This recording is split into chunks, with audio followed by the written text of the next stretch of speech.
Esta mañana, gente, tal cual lo habíamos anunciado muy temprano, y bueno, recibió varios comentarios anticipados, la presencia de la exfiscal Mirta Ianzi, a quien con mucho gusto le estoy dando los buenos días, la bienvenida. Buen día, ¿qué tal? Bueno, bien. ¿Qué tal está usted, mi estimada Mirta Ianzi? ¿Qué tal está en esta coyuntura que la ha tenido como protagonista, donde un personaje vuelve a la consideración, pero en él y con él toda una temática penosamente no resuelta? ¿Cómo está viviendo toda esta coyuntura que tiene ahora como un paladín de la justicia, por ejemplo, al doctor Julio María Sanguinetti? Bueno, lo de Sanguinetti es todo comentario, la verdad que huelga en el caso de Sanguinetti, porque los que conocemos cuál fue su actuación, los que vivimos esa época, bueno, no podemos creer que Sanguinetti diga las cosas que está diciendo ahora, pero eso vamos a dejarlo que él se arregle con su conciencia. Si me permitís una pequeña aclaración. Las que guste. No, porque Manini aparentemente, no sé si en reportaje de búsqueda, que yo no lo leí, o más que unos trozos, o en otro lugar, dijo que a mí me habían citado al Tribunal de Honor y que yo no había comparecido, y que si hubiera comparecido podría haber aclarado alguna cosa. Y la verdad que sí, que a mí me llegó una especie de citación, una invitación firmada por el general Fajardo, que vino en una carta a mi casa, y hablaban erróneamente de que por esos 28 delitos de homicidio se los había condenado en base a mi sentencia. Entonces querían que lo aclarara, y los fiscales no sentencian. En primer lugar, los fiscales lo único que hacen es hacer una petición al juez, el juez lo recibe, hay un juez que intervino, que es el juez de penal 19, después el Tribunal Segundo confirmó en su totalidad, y después la Suprema Corte de Justicia también confirmó en casación. Y por lo tanto, no, tampoco correspondía que yo fuera a hacerle aclaraciones o comentarios, porque lo que está en documentos públicos, como funcionaria pública, lo tenían a disposición, se lo puse a disposición, lo tengo todo en mi computadora, pero no recibí ninguna respuesta, ni siquiera una acusa de recibo del general Fajardo. Por lo tanto, entendí que habían comprendido el alcance de eso. Pero, eso es una cuestión puntual, y como en realidad también por redes me han dicho sí, pero tuvo oportunidad de ir a aclararlo y no fue, qué sé yo, no sé.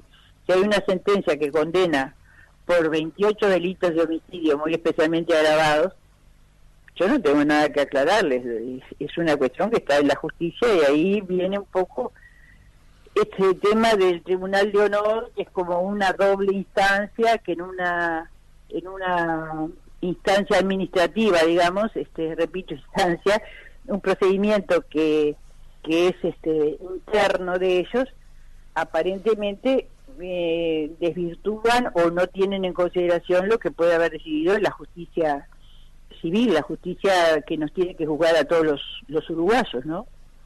Eso es algo que me llama muchísimo la atención. Qué complejo todo este tema, ¿no? Desconocía esta situación de esta especie de acusación que le hizo, por lo que estoy entendiendo, Sí, me lo han dicho varios, pero además Manini Ríos. Eso me interesa mucho porque me da la impresión de que lo que está en juego ahora es ver cómo encara todo el sistema político y no solo el partido de gobierno o el presidente o el secretario de la presidencia, cómo encaran esto que realmente tiene que ser una reafirmación del sistema democrático. ¿Cómo se debe encarar esto? Vamos al cerno del tema. ¿Qué hay que hacer frente a todo esto?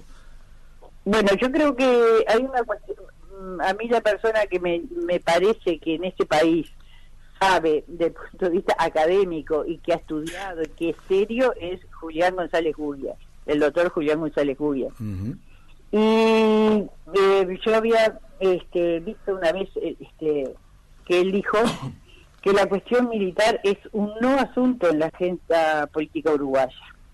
O sea que son asuntos que no emergen a la luz para integrar la agenda pública y se resuelven habitualmente en otros ámbitos, en ámbitos internos.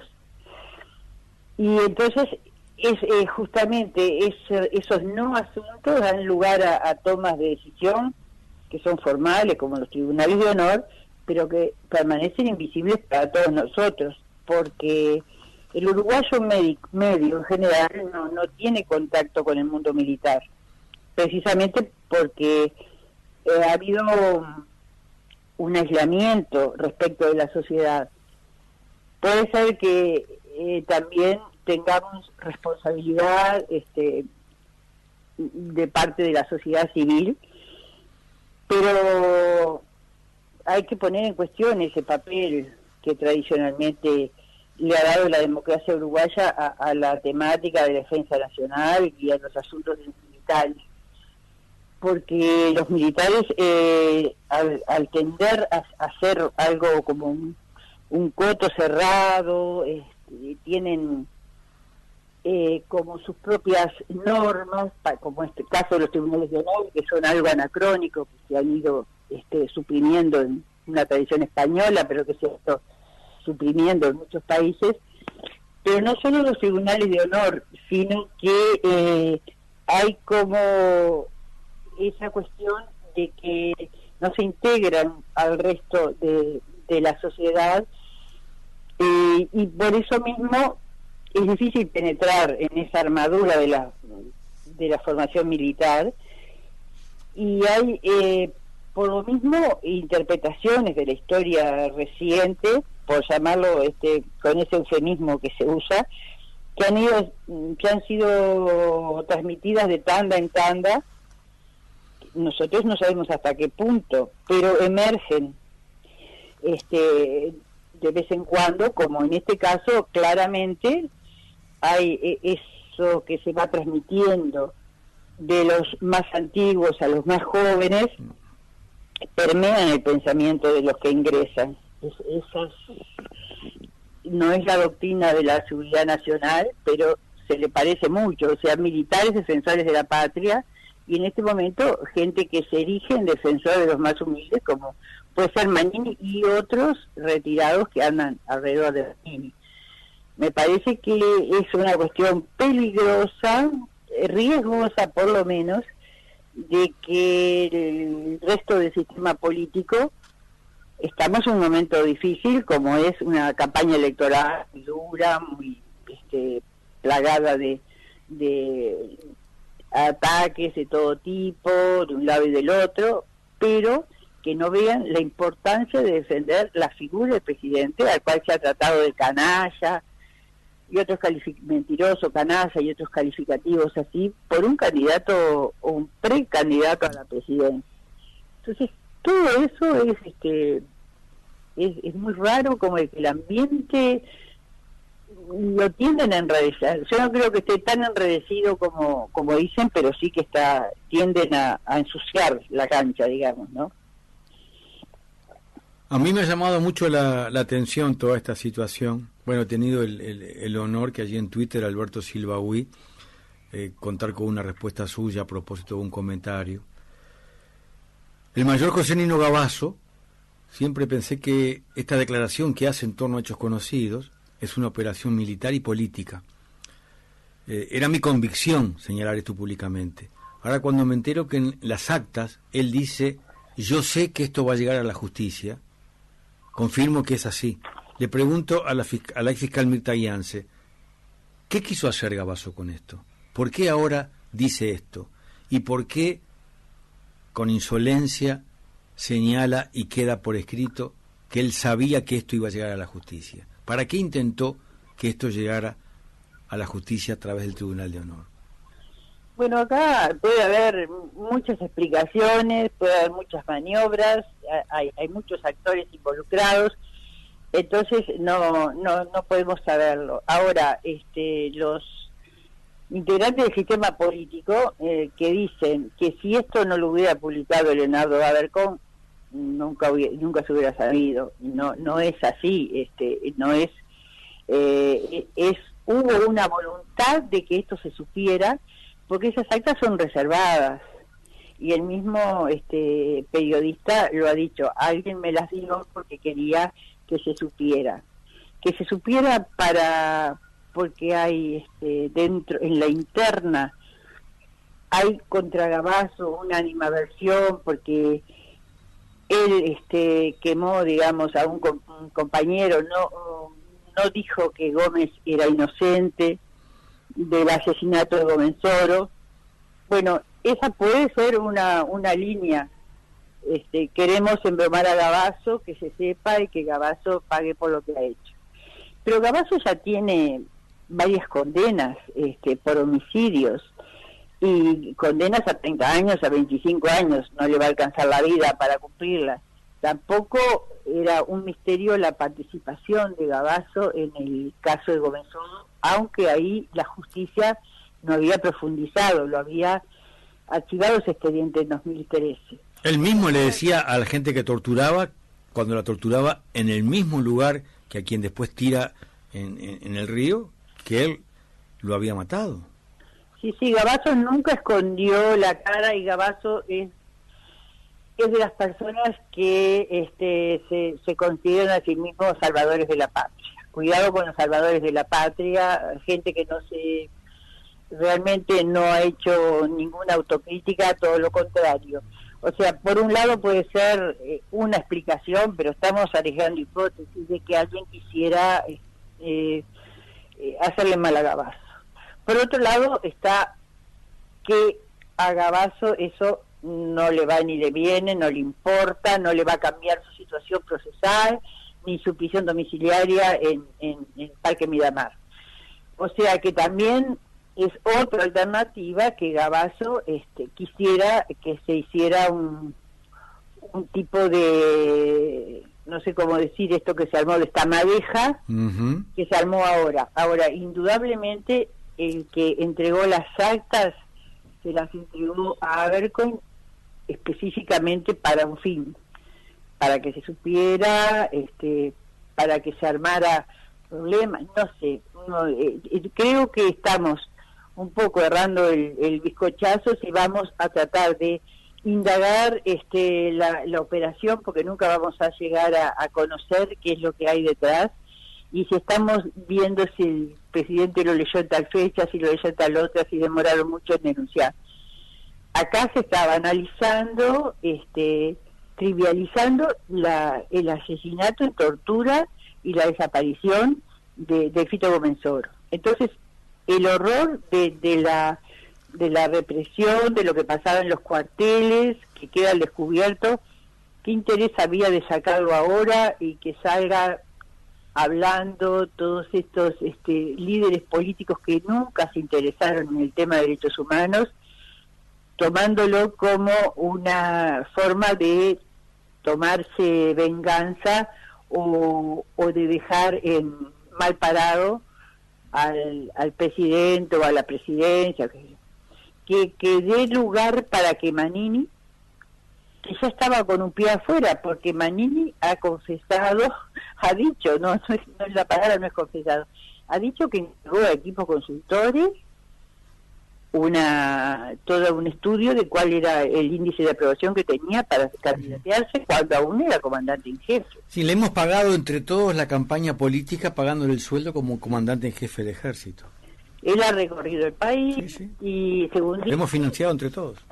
Lo financiamos entre todos y bueno, y ahí está que claramente en organizaciones de retirados está esa que son la cara visible, ¿no? Pero hay agrupaciones más radicales que operan en las sombras, que de cualquier manera reivindican lo que fue el terrorismo de Estado, reivindican lo que se hizo, y sabemos que hay vandalización de las marcas de memoria y la identificación de un militar retirado como autor de 2 de esos hechos, y además se han destruido o quitado placas en lugares que deben tener necesariamente custodia militar permanente, como la placa del DIP, la del FUSNA, la de Wilson, algunas del interior, en los cuarteles, y bueno, eso indica la resistencia de ciertos grupos a la recordación de los horrores de la dictadura.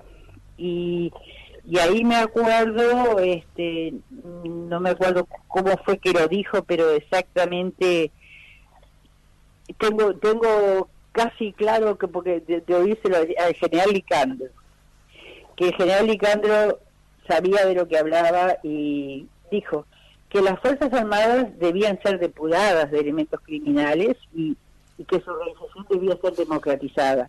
Y eso no pasó. Él insistía con esa imagen. Insistía con eso y bueno, y justamente dijo que había una clara continuidad de las Fuerzas Armadas de las de ayer y de las de hoy, aunque pasó mucho tiempo desde que falleció Licandro, pero tampoco las cosas cambiaron mucho, que buena parte de la oficialidad seguía profesando una doctrina similar a la de la seguridad nacional, que no colaboraron en el esclarecimiento de los crímenes, y lo que más a nosotros como que nos choca es esa autonomía relativa de las instituciones militares, que es un verdadero Estado dentro de otro Estado, al servicio de sus intereses corporativos. Esto lo decía Licandro, y lo que nosotros tenemos la idea es de todo un estamento opaco. Nosotros no podemos penetrar en esa estructura militar, y eso es lo difícil, porque ahora tenemos, está a consideración la ley orgánica militar, porque aunque parezca mentira, tenemos vigente la ley del 74. O sea que desde el 85 acá no se modificó, salvo, bueno, la ley marco de defensa que se hizo en el 2010. La ley marco de defensa dice que quedan derogadas las disposiciones legales fundamentales que se opongan a esa ley. Y también está la ley de educación, de la formación militar y policial, que es del 2014, si no me equivoco. Pero no se ha avanzado mucho en el tema formación, o sea que hay que profundizar lo de la formación y habría que airear eso, ¿no? Esa estructura, o sea que haya penetración de la estructura civil en la militar y que no se encuentren aislados, o sea que se habla de la familia militar, ¿no? Siempre lo dicen, con un acendrado sentimiento de pertenencia al grupo. Y entonces eso trae la defensa férrea de cualquiera de los integrantes hacia afuera. Y ahí está el concepto ese de honor, que realmente es brutal lo que ese decreto que sigue vigente, que es del 85, pero del 85 de febrero, o sea, lo hizo el Goyo Álvarez antes de irse, modificó. Y habla del honor como la virtud militar por excelencia, la religión del deber, cosas de ese estilo. Y yo me anoté acá el artículo 3º, que me parece importante porque del reglamento de tribunales de honor. Sí, sí. No tener en cuenta que las Fuerzas Armadas son una institución de excepción, diferenciada de la sociedad civil, a la que está confiada la custodia de los bienes espirituales y materiales de la nación, y que en consecuencia cada oficial está obligado a ser modelo de conducta. Esto ya nos da la postura interna de militares como custodios de determinados principios fundantes o custodios de la moral, y como institución de excepción, eso es importante, separada y por encima del resto de la sociedad civil. Entonces, si no no hay una voluntad política de integrar, de ejercer autoridad efectiva, que en este momento creo que sería un episodio trascendente, pero esa autoridad efectiva tiene que traer también una relación de subordinación sólida con de los militares a la autoridad política, pero que sea realmente no formal, sino que sientan al presidente como su comandante y jefe y al ministro de Defensa como el que ejerce la jefatura. No sé, está un poco en discusión, parece que hay una propuesta para dejar los tribunales de honor con menores atribuciones o cambiando la figura en general, pero dejar los tribunales de honor. Eso lo van a decidir los legisladores, se está conversando. En realidad, si fuera una opinión personal, sí, no tienen sentido los tribunales de honor, porque son una instancia, ellos tienen justicia militar para las faltas y delitos militares, ¿no? Y bueno, y eso es una justicia, mal o bien, pero con todo su estructura, su defensa. Los tribunales de honor no se están juzgando como hechos, sino que son como conductas, estados de opinión, lo que le parece a los que están decidiendo, a los generales, le parece que tal cosa está vulnerando el honor militar. Es un valor moral, y bueno, ¿cómo puede ser que si ellos son los custodios de la moral, los custodios de los valores, resulta que actos aberrantes de ese tipo no pueden ser incluidos en el Tribunal de Honor? Porque hay como conducta, digamos, a tener en cuenta. Y ahí está el fondo de la cuestión, que más allá de que diga Manini, sí, yo llevé las actas, no llevé las actas, el Tribunal de Honor que él avaló dice que esas conductas no son, no afectan el honor militar. Claro. Lo único que afecta al honor militar es que Gavazo no hubiera defendido a Gómez cuando debió hacerlo, decir que Gómez era inocente. Tampoco Gavazo está diciendo, yo lo maté a Gómez Oro, no lo mató Gómez, eso lo siguen sosteniendo. No lo mató Gómez. ¿Quién lo mató? Ellos lo saben, porque si afirman que no lo mató Gómez, saben quién lo mató. Ahora, estuvieran las actas o no estuvieran las actas, las hubieran leído o no las hubieran leído, de cualquier manera, el Tribunal de Honor, que debió suspender de acuerdo a la reglamentación vigente, tenía que suspender cuando había un delito. No lo suspendió, le dio cuenta y lo siguieron. Lo siguieron por cuenta de Manini, porque él es el que da la orden. Y después, al final, cuando sacan el fallo, que es el que manda a presidencia,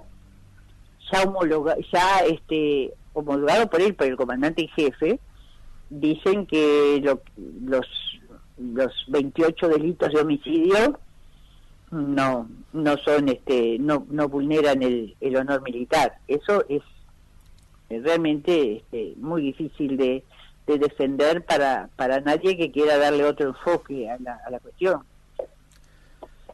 Mi estimada Mirta Gianse, muy valioso su testimonio esta mañana. También lo es, y así lo hacen sentir muchos oyentes. Estamos saliendo por audio en AM, pero también con imagen en el Facebook, La Rueda Mareando. También por esa fuente recibo comentarios en este tenor. Que tenga un buen fin de semana. Bueno, igualmente. Sí, tendremos cosas para pensar, Gianse, ¿no? Y para actuar. Ay, por favor. Por favor.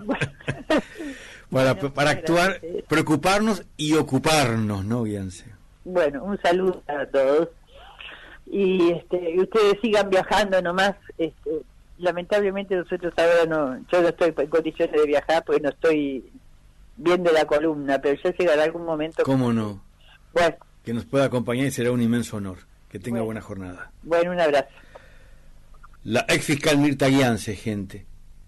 Otra que reflexión para todas y todos, el comentario que ha querido compartir esta mañana, aquí, en la 30, aquí en la radio, aquí en La Rueda de Amariendo.